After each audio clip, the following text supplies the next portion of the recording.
ওদের গুণের নামে ইবাদত। যদি ইবাদত না করিয়া কবরের দিকে যাও, গুনাহ নিয়া যদি নাফরমানি করে কবরে যাও, আমি আল্লাহ ফেরেশতাকে বলবো, আরে ফেরেশতা, এই বান্দাকে তুমি ইবাদতের প্রশ্ন করো, যদি জবাব দিতে না পারে এটা গুণের মানুষ না, গুণের বাতি না হইলে ভেঙ্গে ফেলো, কারণ এটা গুণের বাতি না। ঘড়িটাকে ফেলে দাও, কেন গুণের ঘড়ি না, কারণ ঘড়ি টাইম দেয় না। মানুষ যখন ইবাদতের গুণটা অর্জন না করে কবরে যাবে, আল্লাহ বলবে নাফরমানটা গুণের মানুষ না, একে জাহান্নামের মধ্যে ফেলে দাও, কবরের মধ্যে জাহান্নামের আগুন জ্বালায় দাও, কারণ এটা গুণের মানুষ না।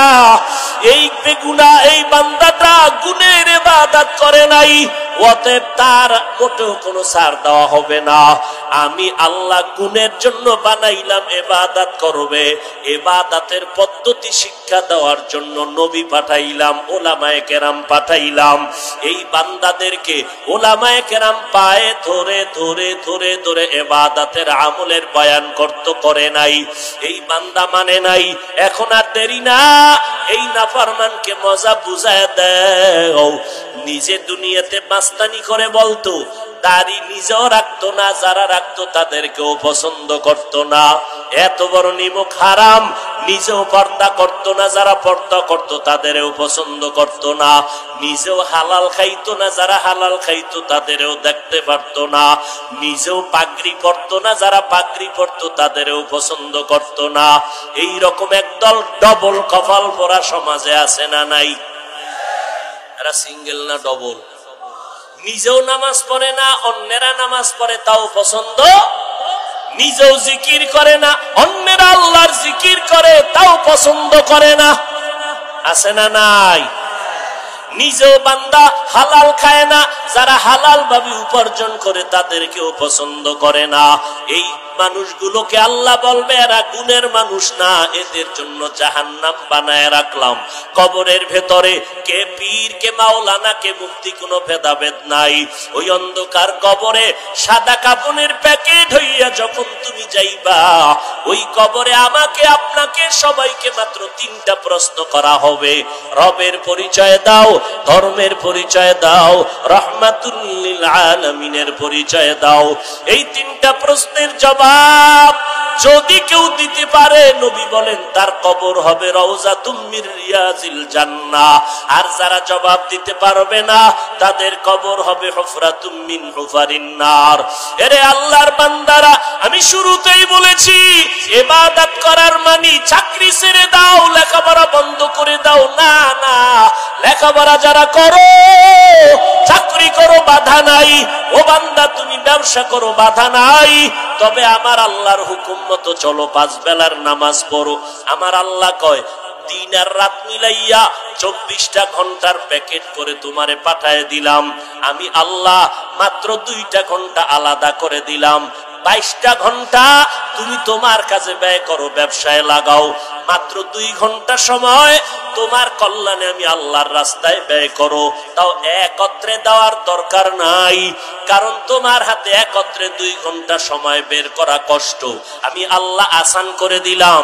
ফজরের সময় মাত্র 20 মিনিট সময় দিয়া 4 রাকাত নামাজ পড়িয়া দোকানে চলে যাও। আবার তুমি দোকানদারি করে জোহরের সময় 10 রাকাত নামাজে 20 মিনিট দাও, আবার তুমি তোমার ব্যবসায় চলে যাও। আসরে 4 রাকাত নামাজে 20 মিনিট দাও, আবার তুমি তোমার ব্যবসায় চলে যাও।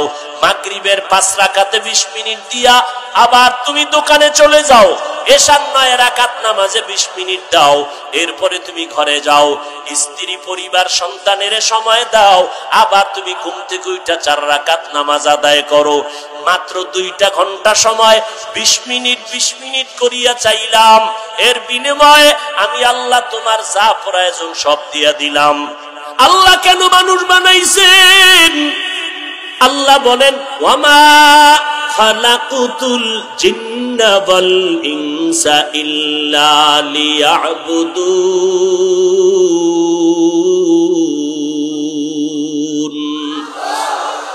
মা খালাকুতুল জিন্না ওয়াল ইনসা সিবাখা জুজ ইবাদত নিস্তে মাকসুদ আজ্জাহা। আল্লাহ তাআলা বলেন আমি মানুষ বানাইছি একমাত্র আমার ইবাদত করার জন্য। জোরে বলেন কার ইবাদত? আল্লাহর ইবাদতের জন্য। তাহলে মানুষের গুণের নাম হলো ইবাদত করা, কারণ আল্লাহ মানুষ বানাইছেন তার ইবাদত করার জন্য। অতএব মানুষের গুণ হলো আল্লাহর ইবাদত করা। ইবাদত মানে কি? সারাটা রাত্র যায় নামাজে বইয়া তাসবিহ টানো, সারাদিন রোজা রাইখা ঘরের দরজা আটকায় আল্লাহর জিকির করো, এটার নাম ইবাদত? না রে বাবা না। আমার আল্লাহ কেমন দয়ার মালিক। ও বান্দা, তুমি আমার ইবাদত করার জন্য তোমারে বানাইলাম। ব্যবসা করবা সেটাও আমি রাস্তা বন্ধ করি নাই। যদি বান্দা তুমি ব্যবসা করো তাও ইবাদত। বান্দা তুমি দুনিয়াতে আসার পর মরণ পর্যন্ত যা করবা যা বলবা সব ইবাদত। কান্না করবা তাও ইবাদত। বান্দা তুমি হাসি দিবা তাও তোমার ইবাদত। ও বান্দা, তুমি দুনিয়াতে ব্যবসা করো ইবাদত, চাকরি করো ইবাদত, বিয়া শাদী করবা ইবাদত। বান্দা তুমি নামাজ পড়বা ইবাদত, নামাজ না পড়ো তাও হবে ইবাদত।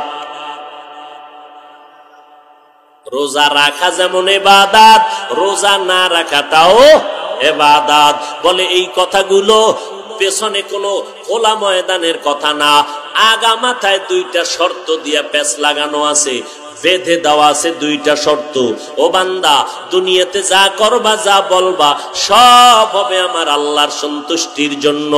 দুনিয়াতে আমি তুমি যা বলবো যা করব সব হবে মদিনাওয়ালা নবীর তরিকায়।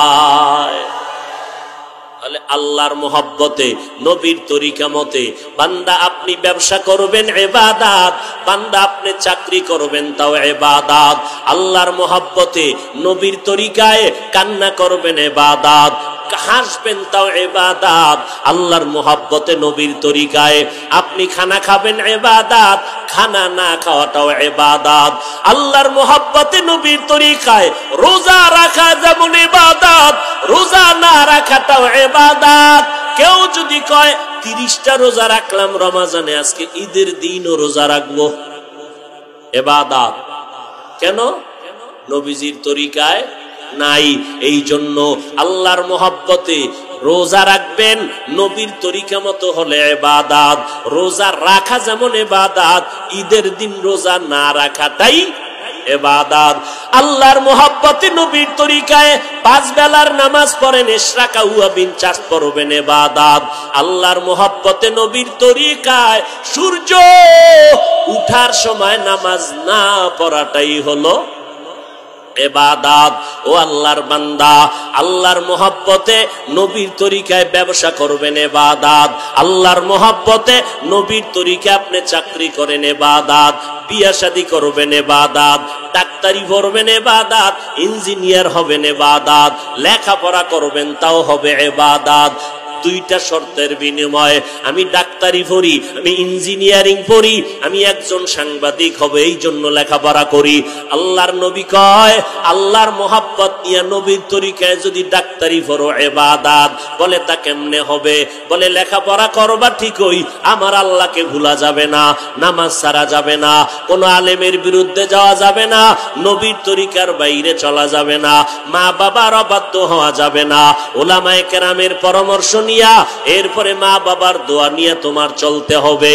এরে নবীর উম্মতের দল, আল্লাহ বলেন আমি মানুষ বানানোর একমাত্র কারণ হলো আমার ইবাদত। তবে ইবাদতটা কেমনে করবা? নামাজ পড়া ফরজ, যাকাত দেয়া ফরজ।